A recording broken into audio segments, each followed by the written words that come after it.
Donc aujourd'hui, on va essayer le Boogeyman. Moi j'ai oublié mon booster donc le but. Moi c'est le Boogeyman avec du. Non, pas du monster de l'eau. Je pense que ça ferait une réaction trop chaude. Tu prends combien de secondes? Une seule. Ça fait la même chose. Ouais, c'est pour ça, t'as pas vu que. J'étais dans mon camp, j'ai hâte.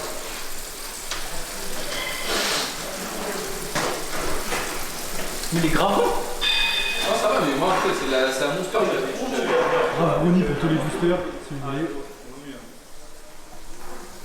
Il y a toujours une petite monster avec lui. Et séance 2 pour moi.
Bon du coup j'ai fini la séance d'eau, là on va partir sur un petit posing.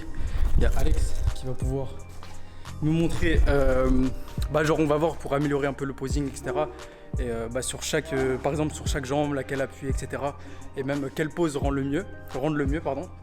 On va vous filmer ça, genre je suis bien pump, je vais refaire quelques pompes quand même pour essayer de rendre un peu mieux. Et faut filmer du coup les premières fois que je fais du posing du coup avec lui. Et voilà ça. Grave gros film. Parce qu'au stress. Attends. Tu veux que je t'aide? Tu veux faire quoi? Tu veux poser le torse nu là? Ouais. Vas-y. T'es vu comme il a séché, wesh. Ok. Ton meilleur côté, hein. Toujours le droit. Ouais, vas-y.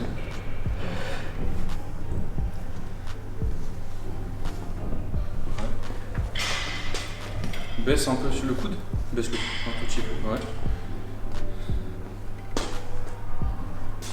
C'est mieux, hein. C'est beaucoup mieux, tu vois, je t'ai dit, parce que là maintenant, comme ça, quand tu regardes, il y a quasi... là il y a un tout petit trou, mais là, tout est collé en fait. Là c'est bien. Là comme ça, tu ressors bien le haut du pec ici. Tu contractes le haut du pec? Si tu arrives à le faire sortir, ouais.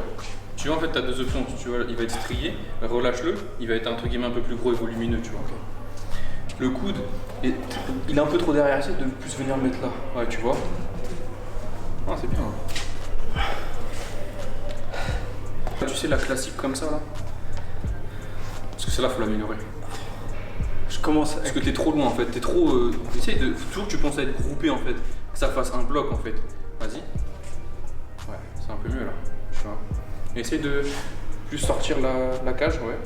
Penche un peu sur tes jambes. De l'autre côté ou de l'autre vers ce côté-là. Non, t'as penché dans l'autre. Flex comme ça. Ouais.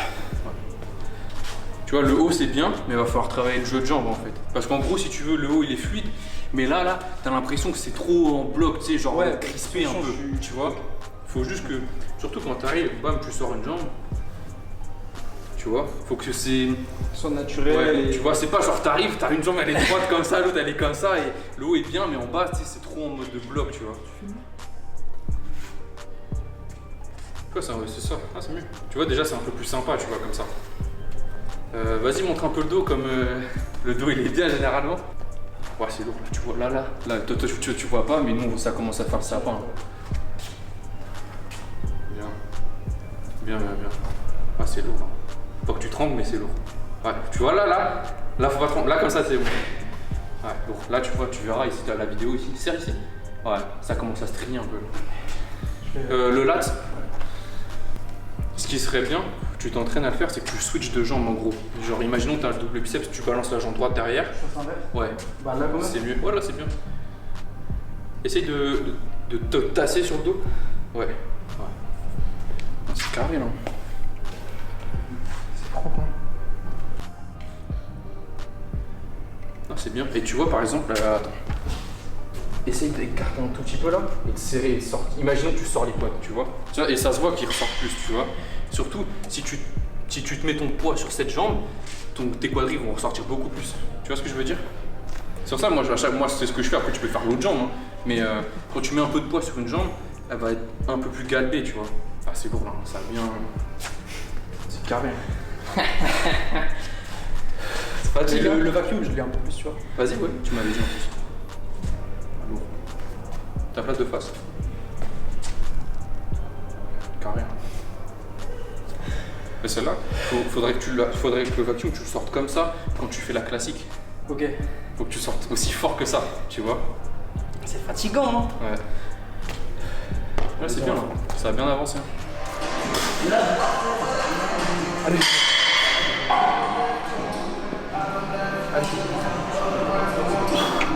Allez, on voit.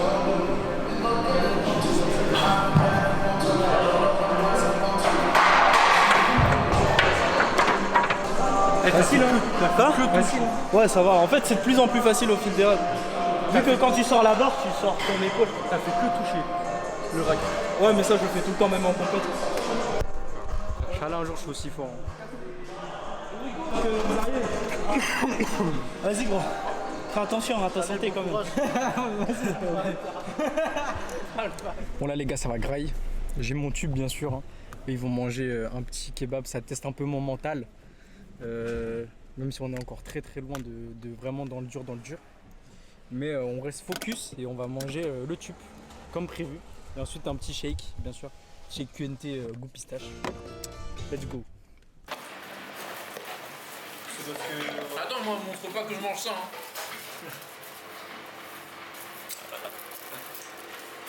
Genre, c'est le plateau de rap.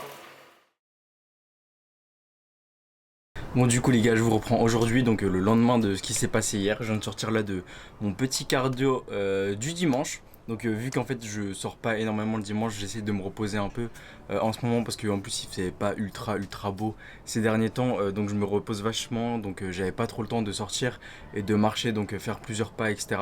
Donc je préfère aller faire une séance de cardio. J'en profite pour faire une séance de stretching également, et ça me permet donc également de faire les abs. Donc ça me permet en fait de faire mon cardio, stretching, abs, et en fait de prendre un peu de temps sur moi pour me reposer tout simplement.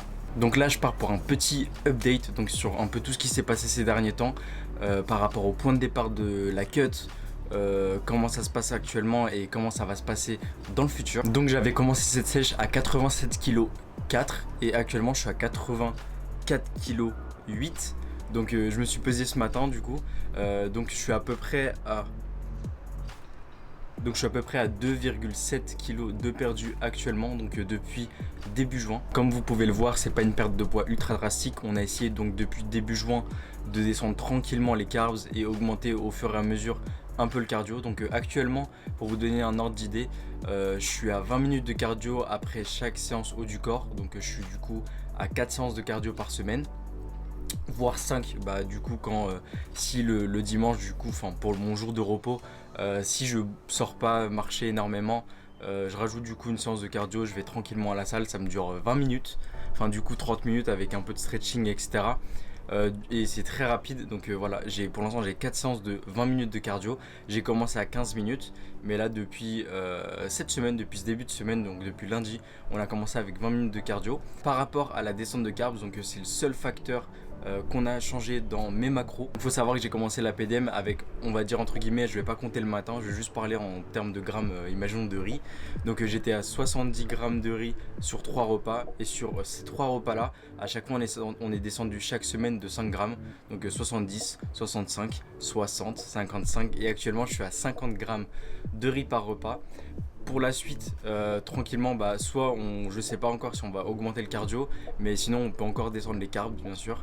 Le matin j'ai toujours 4 tranches de pain de mie comme mon full day of eating d'il y a plusieurs mois. Pour la suite de la sèche, ce qu'on fera, c'est que forcément on baissera les carbs. À certains moments, je pense que je serai assez bas pour faire des sortes de jours de décharge-recharge. Donc ça, on verra par la suite avec Alex. Mais comme vous avez pu voir avec le physique update, donc avec un peu de posing hier, on est plutôt content de l'avancée de la sèche. Ça se passe plutôt bien. Donc pour l'instant, j'ai pas énormément de faim. Faut savoir que j'essaie quand même de manger beaucoup de légumes verts, etc. Pour me remplir le ventre, donc rajouter un peu de volume. Pour l'instant j'ai pas besoin d'en rajouter énormément, mais forcément par la suite quand on va vraiment réduire les carbs, va falloir un peu augmenter le volume de tous ces légumes verts, etc. pour en fait vraiment me remplir le ventre et essayer d'avoir le plus de volume alimentaire malgré des repas à faible densité calorique. J'essaierai par la suite de vous filmer un petit full day of eating. Pour l'instant, comme je vous ai dit, ça n'a pas vraiment changé en fait, c'est juste que j'ai descendu mes quantités, mais je vais quand même essayer de vous montrer un petit full day of eating d'ici la semaine prochaine je pense, ou dans 2 semaines, et dès que vraiment la sèche aura rechangé niveau plan alimentaire, je veux dire par exemple les décharges-recharges, j'essaierai de vous faire également une vidéo par rapport à ça. C'est vraiment un truc tout nouveau pour moi, donc c'est plutôt cool de voir, de découvrir du coup ce monde là vraiment de la sèche, que j'ai jamais, comme je vous ai dit dans les précédentes vidéos, j'ai jamais fait de sèche vraiment poussée, donc c'est plutôt intéressant en fait de voir comment ton corps réagit, comment chaque semaine ton poids bouge également, de voir tous ces facteurs etc se mettre en place sur moi. C'est vraiment très intéressant et j'espère que je vais réussir à bien vous documenter ça. Donc pour vous faire juste un petit update, un point chiffre par rapport à l'échéance, donc on est actuellement à 91 jours de soi-disant la date d'échéance, donc qui est le 1er novembre, donc ça va, donc ça fait on va dire 3 mois pleins. Et donc ça va, 3 mois pleins, on a encore du temps pour bien descendre etc. Je pense que je vais encore bien descendre en poids, je vais pas avoir peur de trop descendre en poids. Mais ce qui est cool, c'est que je vois les résultats sur le physique. Je vois en ce moment, j'ai vraiment un physique qui me plaît. Forcément c'est pas un physique que je peux garder tout au long de l'année, de par ma génétique. Je suis pas quelqu'un qui est vraiment sec à l'origine, donc je sais très bien que je peux pas le garder ça indéfiniment, et ce sera jamais mon souhait, car comme je vous ai dit, j'ai pas envie de finir IFBB Pro, j'ai pas envie d'avoir une vie dans la prépa tout le temps, donc j'ai envie de me faire plaisir etc. En fait en soi depuis le début j'ai pratiqué du bodybuilding, mais j'ai jamais fait cet axe qui était la sèche, qui est la sèche normalement on l'utilise pour forcément une préparation pour une compétition, et je trouve que c'est vraiment intéressant de la faire quand justement on voit partout sur les réseaux ou n'importe des personnes qui s'entraînent et qui font des préparations pour des shows etc. Je trouve que c'est bien de voir au moins une fois dans sa vie un peu ce que ça donne, et même mentalement comment on est, comment on réagit face à certaines situations, et donc je pense que ça peut m'apporter vraiment beaucoup de choses. On va s'arrêter là, j'espère que la vidéo vous a plu, n'hésitez pas à liker, commenter pour les référencements dans les commentaires, n'hésitez pas à me suivre sur Instagram également, et allez suivre Alex et tout le monde, je vais mettre un peu tous les Instagram dans la description. Nous on se dit à la prochaine pour une nouvelle vidéo, peace.